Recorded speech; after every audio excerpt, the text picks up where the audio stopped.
جی بسم اللہ الرحمن الرحیم۔ السلام علیکم اسٹوڈنٹس، بڑھتے ہیں اپنے لیکچر نمبر 16 کی طرف۔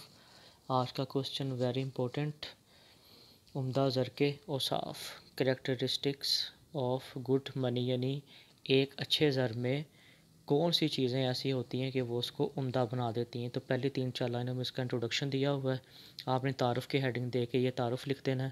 یہ دیکھنے کے لیے کہ کون سی شے بطور زر استعمال ہو سکتی ہے، اس میں چند اوصاف کا ہونا ضروری ہے کہ لوگ اس کو جو ہے وہ بغیر کسی روک ٹوک کے ایکسیپٹ کر لیں۔ اس نے آگے بتایا ہوا کہ سونے چاندی کے بطور زر استعمال ہونے کی بھی وجہ یہی ہے کہ اس کے اندر وہ تمام اوصاف ہوتے ہیں جو کہ ایک اچھے زر میں ہونے چاہیے۔ اس کے برعکس وہ تمام اشیاء زر کا درجہ حاصل نہیں کر سکتی جن میں یہ اوصاف موجود نہیں ہوتے۔ اب یہ اوصاف کون کون سے ہیں؟ نمبر 1، قبولیت عامہ۔ قبولیت عامہ ہم 2-3 دفعہ پیچھے ڈیفینیشن میں پڑھ چکے ہیں کہ جو بھی چیز زر بننے جا رہی ہے یا اچھا زر جو ہوتا ہے اس کی پہچان یہ ہوتی ہے کہ لوگ اس کو آرام سے ایکسیپٹ کر لیتے ہیں، یعنی کہ وہ جو چیز زر ہوتی ہے وہ لوگوں میں مقبول ہو جاتی ہے، لوگ اسے بلا حل و حجت قبول کر لیتے ہیں۔ جیسے سونے چاندی کے زر بننے کی بڑی وجہ یہی ہے کہ لوگ دھاتوں کے بنے ہوئے سکے بطور آلے مبادلہ آسانی سے قبول کر لیتے ہیں۔ آج کل کے دور میں تمام تر زر حکومت یا مرکزی بینک کا جاری کردہ ہوتا ہے، لیکن لوگ اسے روزمرہ کی ضروریات، کاروباری ضروریات اور دیگر کاموں کے لیے فوراً قبول کر لیتے ہیں، لہٰذا لین دین میں کسی قسم کی رکاوٹ پیدا نہیں ہوتی۔ پائیداری عمدہ زر ایک، اس کے اندر یہ بھی جو ہے صفت پائی جاتی ہے کہ وہ گلنے سڑنے والا نہیں ہوتا، لوگ اس کو جتنی دیر تک چاہیں اس کو ذخیرہ کر سکتے ہیں۔ جیسے آج کل کے جو نوٹ اور سکے ہیں یہ ضائع نہیں ہوتے۔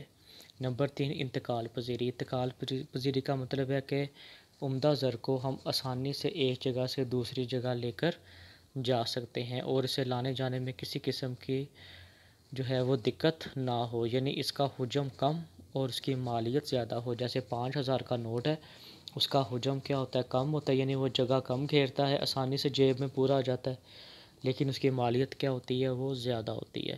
زیادہ حجم رکھنے والی چیزیں زر نہیں بن سکتی کیونکہ ان کو ایک جگہ سے دوسری جگہ لے کے جانا کیا ہوتا ہے؟ بہت ہی مشکل ہوتا ہے، ٹھیک ہے۔ اس کے بعد آج کل زر کی ترسیل کے جدید آلات مثل کریڈٹ کارڈ، ATM، میل ٹرانسفر اور MT اور آن لائن بینکنگ نے یہ مسئلہ کیا کر دیا ہے؟ آسان کر دیا ہے۔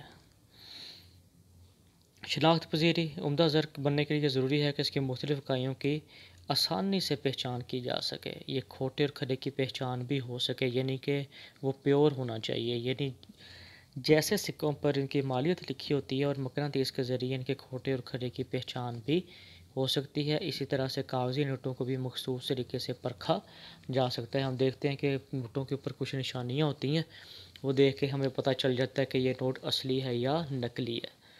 تشکیل پذیری جو بھی شے بطور زر استعمال ہو اس میں اس صفت کا ہونا ضروری ہوتا ہے کہ اس کو کندہ کیا جا سکے۔ کیا مطلب ہے اس کا؟ کہ اس کو مختلف شکلوں میں ڈھالا جا سکے۔ کوئی دھات آسانی سے تشکیل پذیری کا کام نہ دے تو اس کا زر بننا کیا ہو جاتا ہے؟ بہت ہی مشکل ہو جاتا ہے، کیونکہ حکومت نے زر کے طور پر استعمال ہونے والی دھات پر اپنا نام، مالیت اور سن اجرا وغیرہ کندہ کرتی ہے، اس لیے اس وصف کا ہونا بھی کیا ہے؟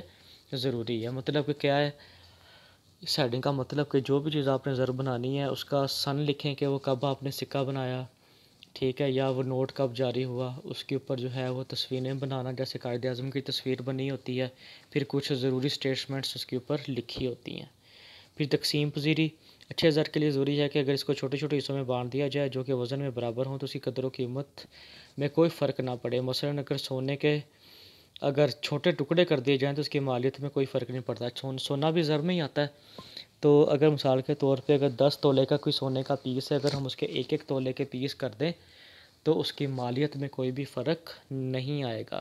اس طرح سے دھاتی سکوں اور کاغذی نوٹوں کی چھوٹی اور بڑی اکائیاں ہو سکتی ہیں، ٹھیک ہے۔ کاغذی نوٹوں کو مثال کے طور پہ 10 کا نوٹ ہے، ٹھیک ہے، اس کے علاوہ 20 کا نوٹ ہے، 50 کا نوٹ ہے، اس طرح ان کی مختلف اکائیاں ہو سکتی ہیں۔ یکسانیت اچھے زر کے لیے ضروری ہے کہ اس کی مختلف اکائیوں میں فرق نہ ہو، مثلا سونے اور چاندی کے ٹکڑے جو وزن میں برابر ہوں گے وہ مالیت کے اعتبار سے کیا ہوں گے؟ یکساں ہوں گے۔ ایک ہی مالیت کے نوٹ بھی یکساں ہوتے ہیں، جیسے 50 کے جتنے بھی نوٹ ہیں ان کی مالیت سب کی 50 روپے ہی ہوگی، جبکہ کسی اور قسم کے شے کی مختلف اکائیاں یکساں نہیں ہوتی۔ مناسب مقدار ایڈیکویٹ کوانٹٹی، زر کے طور پر استعمال ہونے والی شے کی مقدار بھی مناسب ہونی چاہیے، نہ وہ اتنی کمیاب ہو کہ اس کی قدر و قیمت بہت بڑھ جائے، یعنی کہ جو زر ہے وہ اتنا بھی کمیاب نہیں ہوتا، نایاب نہیں ہوتا کہ وہ ملتا ہی نہیں ہے، اور دوسری بات یہ ہے کہ وہ نہ ہی اتنا وفر مقدار میں ہوتا ہے کہ اس کی قدر بالکل ہی ختم ہو جائے۔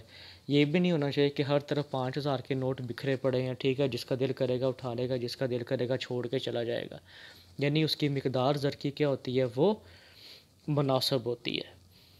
ثبات قدر اسٹیبلٹی، جو بھی شے زر کے طور پر استعمال ہو اس کی قدر مستحکم ہونی چاہیے، مطلب کہ اس میں آئے دن چینج نہیں ہونا چاہیے، اس کی قدر میں بہت زیادہ تبدیلیاں نہیں آنی چاہیے تاکہ لوگ اسے مستقبل کی ادائیگیوں کے طور پر استعمال کر سکے۔ اگر کسی شے کی قدر مستحکم نہیں ہوگی تو وہ بطور زر استعمال نہیں ہوگی۔ نمبر 10، ذخیرہ اندوزی، یہ بھی ہم پہلے پڑھ چکے ہیں۔ اچھے زر کی ایک خصوصیت یہ بھی ہونی چاہیے کہ وہ گلنے سڑنے والی شے پر مشتمل نہ ہو، یعنی اس کا آسانی سے ذخیرہ کیا جا سکتا ہے۔ سونا، چاندی، نوٹ ایسی اشیاء ہیں جن کا آسانی سے ذخیرہ کیا جا سکتا ہے، لہٰذا یہ عمدہ مثالی زر ہے۔ تو یہاں تک بیٹا ہمارا یہ کوشچن اینڈ ہو گیا۔ اگلے لیکچر میں انشاءاللہ ہم اگلا کوشچن دیکھیں گے۔